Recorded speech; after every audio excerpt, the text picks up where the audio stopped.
early stage image gathers have just arrived from processing. We're anxious to update our prospects, so let's take a look at some gather AVO. These early gathers still have some move out, so we'll need a gather horizon to check the amplitudes across the gathers. My historical stack interpretation doesn't match this event, so I'll have to start from scratch.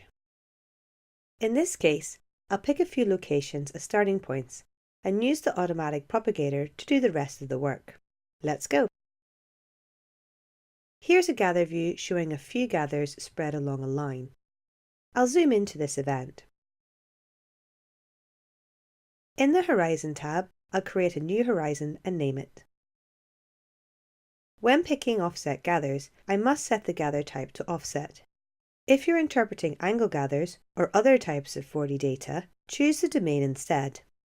Change the picking mode to propagator guided. Change the colour and visibility so it stands out nicely, and click on a gather to start interpreting the strongest parts of the event. Using mouse buttons 1 and 3, move across the spread of gathers, picking the event as you go.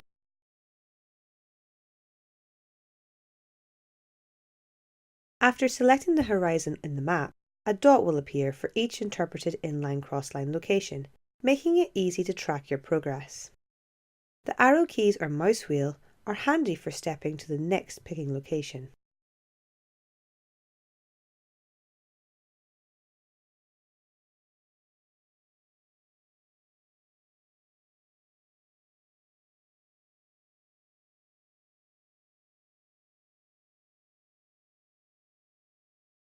When you have several gathers picked through the volume, you can let the automatic propagator get to work.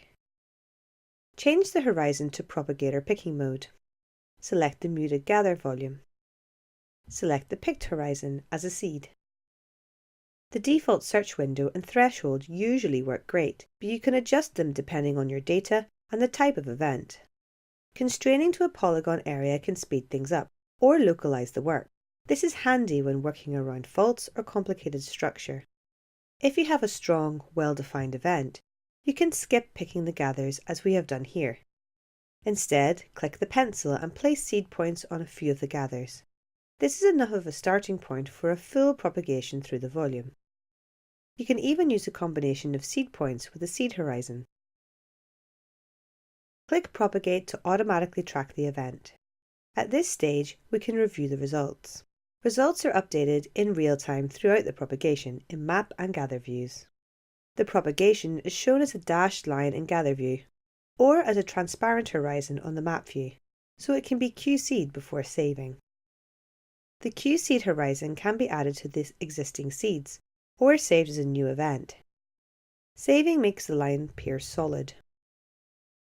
On these gathers, the propagator has done a great job.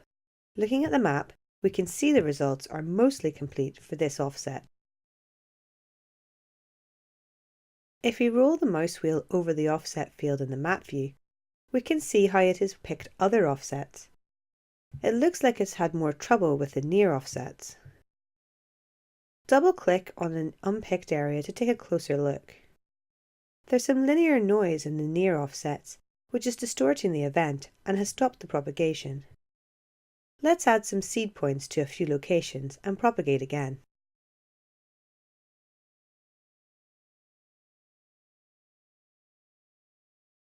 That's working well. I can repeat this until the horizon is complete. Change the map attribute to amplitude to determine the event's AVO type and see how the offset values vary spatially. Scrolling through the offsets, there's a general decrease in amplitude, with amplitude weakening with offset. This looks like I have a class 1 anomaly. If you have questions or would like to discover more, then visit our website at www.doug.com. And remember, have fun with Insight.